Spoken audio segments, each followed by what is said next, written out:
When my best friend asked if he could make his best man speech extra special, I didn't think much of it. If I'd known what he was about to do, I wouldn't have smiled back. I might have stopped the whole wedding.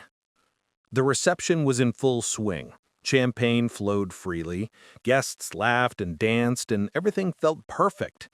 My father was already 3 drinks in, his face flushed with that familiar tipsy glow. When my best friend took the microphone for his speech, I smiled, expecting the usual roast and toast combination we'd planned. He started off normally enough: childhood stories, embarrassing anecdotes, heartfelt words about friendship. But then his tone shifted. He talked about finding love, about seizing the moment, about how special this day was. Before I could process what was happening, he dropped to one knee and pulled out a ring. The maid of honor, my wife's best friend, suddenly appeared, strutting toward him like she was on a runway. The entire room fell silent. He proposed right there, in the middle of my wedding reception. She squealed an ear-piercing "yes" and threw herself at him, kissing him with an intensity that made several elderly relatives look away uncomfortably. When they finally broke apart, they looked around expectantly, waiting for applause and celebration. Instead, they were met with stunned silence that quickly morphed into something uglier. Someone booed, then another person joined in. Within seconds, the entire room erupted in disapproval. My father, God bless his drunk soul, was the first to take action. He stumbled forward, raised his half-empty beer bottle, and hurled it at them with surprising accuracy. The amber liquid splashed across my best friend's suit and the maid of honor's off-white dress, which, I should mention, was suspiciously bridal-looking. The beer soaked through the fabric, leaving dark stains that spread like karma in liquid form. That single act of rebellion inspired others. Soon, wine glasses were being launched. Red wine, white wine, champagne, it didn't matter. They became human targets in the world's most deserved beverage assault. Her makeup ran down her face in streaky rivers of mascara and foundation. She looked like a raccoon who'd been caught in a rainstorm of regret. She couldn't handle it. With a strangled sob, she turned and fled the venue, her heels clicking rapidly against the floor. My best friend, or rather, my former best friend, tried to follow her with whatever dignity he had left. That's when my father, still on a righteous crusade, stuck his foot out at precisely the right moment. Down he went, face first. The sound of his body hitting the polished floor echoed through the venue. For a split second, nobody moved. Then he scrambled to his feet and sprinted after his new fiancée, leaving behind a wedding reception that now felt like a crime scene. Even though they were gone, the damage was done. My perfect day was ruined. The energy had shifted from celebration to chaos. Guests murmured uncomfortably. Some were already gathering their things to leave. My wife stood frozen beside me, tears streaming down her face, but not the happy kind she'd been crying earlier during our vows. Something inside me snapped. I couldn't just stand there anymore. I ran after them, my dress shoes slapping against the pavement as I burst through the venue doors. They were standing in the parking lot, still dripping with alcohol, looking like two people who just realized they'd made a catastrophic mistake, but weren't quite ready to admit it yet. When my former best friend saw me approaching, his eyes went wide. He raised his hands defensively, as if I might continue where the beer bottles left off. "Man, this isn't fair," he said, his voice shaking, but somehow still defensive. "We didn't deserve that. We were just trying to do something special." I stopped dead in my tracks, momentarily stunned into silence. He wasn't apologizing. He wasn't groveling or begging for forgiveness. He was actually playing the victim. "You didn't deserve that?" I repeated, my voice dangerously low. "You hijacked my wedding, and now you're upset because people were mad about it?" He shook his head, frustration etched on his beer-soaked face. No, you don't get it. It wasn't supposed to go like this. We didn't mean to ruin anything. I thought people would be happy for us. I thought you'd be happy for me." I stared at him, trying to comprehend the level of delusion required to actually believe what he was saying. Happy for you? This was supposed to be about me and my wife, not you. "But why can't it be both?" he shot back, with his voice rising with desperation. "Why can't we share the moment? You're my best friend, man. I figured you of all people would understand. This isn't just some random day for me either. I've been waiting for the right time to propose, and this felt perfect. She's the love of my life, just like your wife is to you." Behind him, the maid of honor sniffled pathetically, wiping at her streaked face with trembling hands. She didn't say a word, just stared at the ground like she was hoping it would open up and swallow her whole. I took a deep breath, trying to control the rage building in my chest. He still wasn't actually sorry. He was just upset that his grand romantic gesture had backfired spectacularly. He took a step back, staring at the ground. "Look, I get it, you're angry. I didn't plan for this to blow up like it did, but I'm begging you, don't throw our friendship away over this. We've been through too much. I can't lose you over one mistake."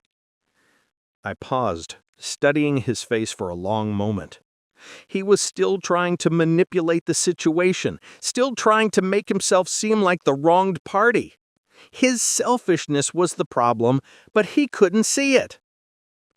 "Maybe we shouldn't be around each other for a while," I said finally, my voice hollow. "If you really think this was no big deal, then I don't know what else to say." He nodded slowly, his expression a confusing mix of regret and frustration. "Fine, if that's what you want." Without another word, I turned and walked back inside, leaving them standing in that parking lot. They had wanted to make a memory, and they'd certainly accomplished that. This would be a wedding no one would ever forget, just not for the reasons any of us had hoped. The texts started immediately. Before my wife and I had even made it back to our hotel room that night, my phone was buzzing nonstop. Each notification was from him, each message more desperate than the last. "I'm really sorry, please talk to me. I never meant for any of this to happen. Please don't hate me." I sat on the edge of the hotel bed, still in my tuxedo, and watched the messages roll in. My wife emerged from the bathroom in her wedding dress, her makeup smeared from crying, her carefully styled hair now a disheveled mess. "Is he texting you?" she asked, her voice barely above a whisper. "Yeah," I said, rubbing my tired eyes. Message after message, apologizing. She shook her head bitterly. "Of course he is. He ruined our wedding, and now he's trying to play the victim?" I didn't have the energy to argue. I just nodded, setting my phone face down on the nightstand. My mind kept replaying the events of the night. The moment he pulled out that ring, the look on people's faces, the beer flying through the air, my wife's tears. What should have been the happiest day of our lives had been stolen from us, and now he was making it about himself again with his relentless apologies. The messages didn't stop. Over the next few days, they kept coming. Texts, calls, voicemails, even emails. Each one was a variation of the same theme. He was sorry. He didn't mean for things to go wrong. He thought it would be a special moment for everyone. It was as if he genuinely couldn't understand why people were angry or why his actions had been so hurtful. By the end of the week, my patience was completely gone. My wife had already made her decision about the maid of honor. They had been best friends since college, but after what happened, my wife cut off all contact. She was done, and she made that crystal clear. "I'm done with her," she said firmly one morning over coffee. "But I won't stop you from being friends with him if you want to." I felt torn. Part of me missed my best friend. We'd known each other since elementary school, survived middle school together, been roommates in college. But the way he ruined our wedding, The way he'd shown zero real remorse made forgiveness feel impossible. Despite my conflicted feelings, I eventually agreed to meet him for coffee. Maybe talking face-to-face would help. Maybe it would give me the closure I needed, or maybe, just maybe, he'd finally offer a genuine apology. I arrived at the cafe early and claimed a small table near the window. When he walked in 15 minutes later, he looked terrible. His clothes were wrinkled like he'd slept in them. His hair was a mess, and his face was red and puffy. It had been raining, and he was completely drenched. Water dripping onto the cafe floor. He sat down across from me without meeting my eyes, staring into his untouched cup of coffee like it held the answers to all his problems. Then he started talking, and talking, and talking. He went on about how he didn't mean for the wedding to be ruined, how he thought it would be a great moment for everyone, how he was genuinely sorry. He explained that he was overwhelmed by his feelings, that he'd always wanted to propose to the maid of honor at a special event, and it just felt right in that moment. As he spoke, I felt a strange mix of anger and pity. He was still trying to justify his actions, still trying to make it seem like he was the one who'd been wronged. I listened, nodding occasionally, but inside I was seething. He had completely overshadowed the most important day of my life, and he couldn't even take full responsibility for it. "I didn't expect this to blow up like it did," he said, his voice cracking with emotion. "I thought people would be happy for us. I didn't want to take away from your day. Please don't let this ruin our friendship." I tried to stay calm, but it was nearly impossible. "I'll think about it," I said, even though deep down I knew our friendship had fundamentally changed. I pretended to accept his apology, but my mind was already elsewhere. A plan was forming, vague and shapeless at first, but growing clearer with each passing day. For months afterward, we barely spoke. We met up a few times over the course of a year, but even those meetings were strained and awkward. We couldn't have a conversation without somehow circling back to the wedding. Each time we met, we'd end up arguing about it. Him insisting he'd done nothing wrong. Me reminding him he'd ruined the most important day of my life. With each passing encounter, I realized the truth. We weren't really friends anymore. That friendship had died the moment he pulled out that ring. Then, about a year after my wedding, life threw us an unexpected gift. My wife and I found out we were expecting our first child. We were overjoyed. After everything we'd been through, after the disappointment and heartbreak of our ruined wedding, this felt like the universe giving us something beautiful. We decided to keep the pregnancy a secret, waiting for the perfect moment to share our news. That perfect moment arrived in the mail one ordinary Tuesday afternoon. It was an invitation. Cream-colored cardstock with elegant script. My former best friend and the maid of honor were getting married. They actually had the audacity to invite us after everything that had happened. My wife held the invitation between two fingers like it was contaminated. "I don't want to go," she said flatly.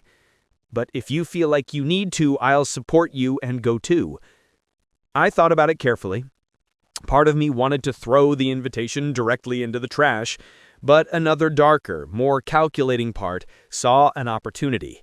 This could be our chance to give them a taste of their own medicine, to show them exactly how it felt to have your special day hijacked. "Let's go," I said finally. "Let's show them what it feels like." My wife's eyes met mine, and a slow smile spread across her face. She understood exactly what I was planning. The day of their wedding arrived, and the differences between their celebration and ours were immediately obvious.